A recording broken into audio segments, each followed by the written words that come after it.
नमस्कार दोस्तों। दोस्तों, एक गर्ल्स स्कूल होता है। उस स्कूल में हर हफ्ते बच्चियों का बैग चेक होता है। एक रोज चेक हो रहा था तो उस स्कूल में एक लड़की होती है, उसके बैग से कंडोम निकलता है। दरअसल ये कहानी मैं आप लोग को सुनाऊं उससे पहले मैं आप लोग के पास बिना मैं आगे पहुंचना चाहूँगी। अगर हमारी वीडियो आप लोग को अच्छी लगती है तो प्लीज़ चैनल को सब्सक्राइब करिए, लाइक करते थे, शेयर करिए और हमारे मनोबल को और आगे बढ़ाइए। दरअसल जो सच्ची घटना मैं सुनाऊँ, ये सच्ची घटना है आजमगढ़ की बलरामपुर की। बलरामपुर में एक कॉलेज है, गर्ल्स कॉलेज, वहाँ की ये सच्ची घटना है।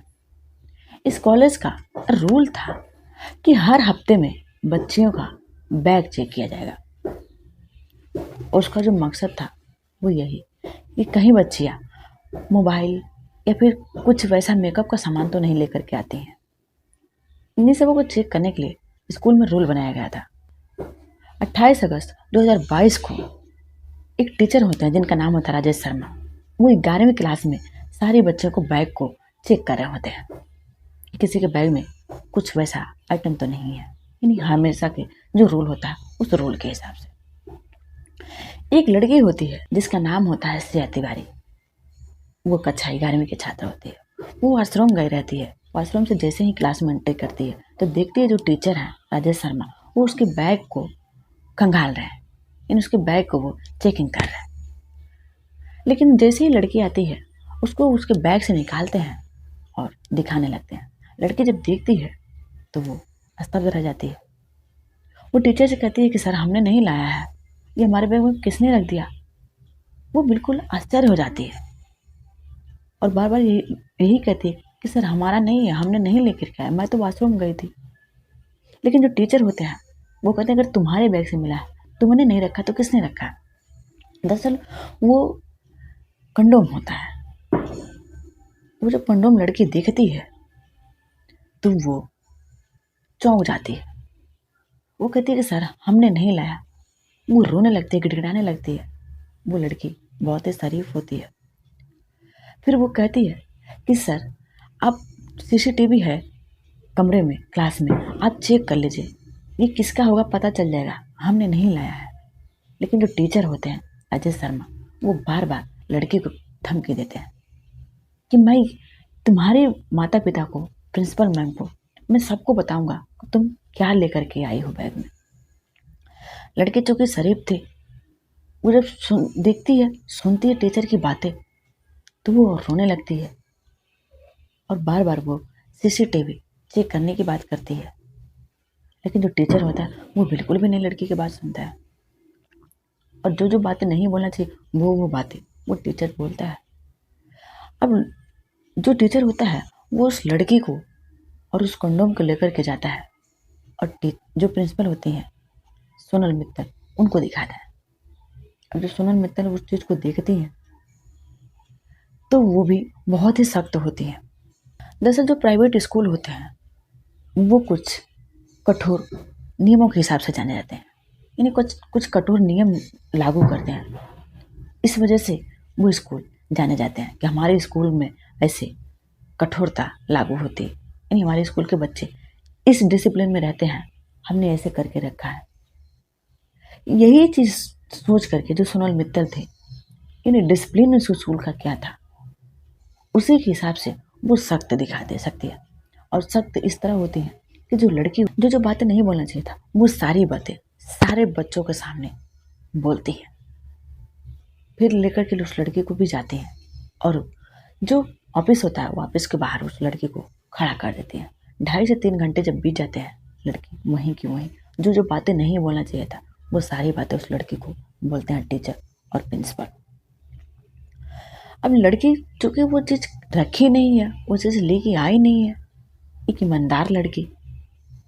अब वो लड़की सोचती है कि ये जो भी जानेगा ये सोचेगा कि किस काम के लिए लेके आई है, आखिर इसको उसकी ज़रूरत हो वैसा करती होगी तभी तो इस चीज़ को रखी है।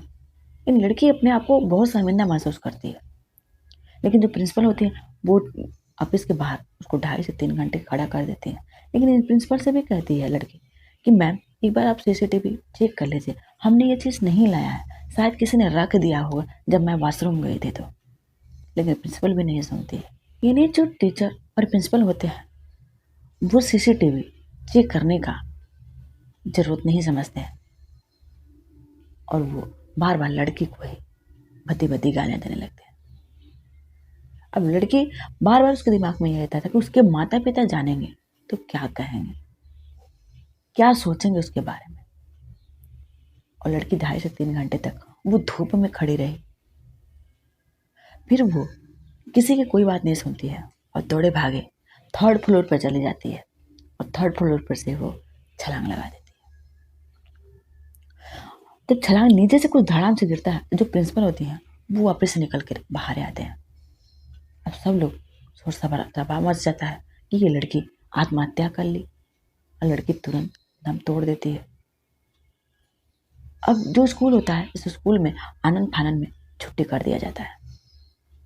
जो प्रिंसिपल होती हैं वो प्रिंसिपल अब इस बात को दबाने की कोशिश करती हैं, लेकिन ये बात लड़की के माता पिता को पता चल जाता है।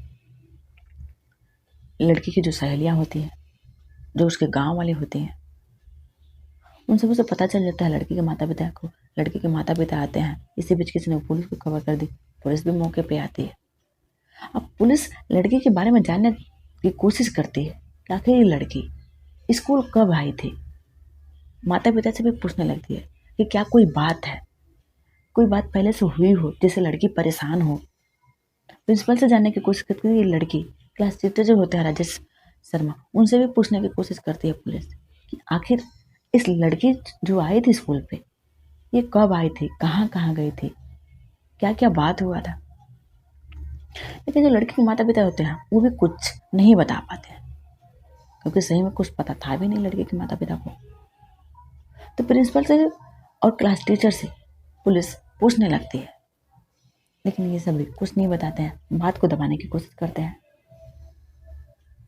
लेकिन जब शक्ति से पूछताछ होता है तो दोनों सारी कहानी बताते हैं। तो वो बताते हैं सबकी लड़की के बैग से कंडोम मिला था और वो शर्मिंदगी के मारे खुद ही आत्महत्या कर ली।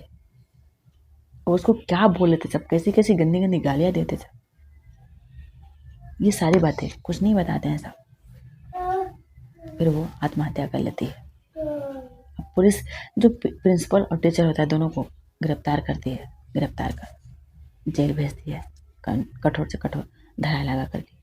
लेकिन जिस तरह से ये प्रिंसिपल और टीचर उस लड़की को आत्महत्या करने के लिए मजबूर किया, क्योंकि अगर टीचर चाहता, प्रिंसिपल चाहते तो उस लड़की को अकेले में पूछ सकती, अकेले में समझा सकती, उसके माता पिता को बुला करके कह सकती।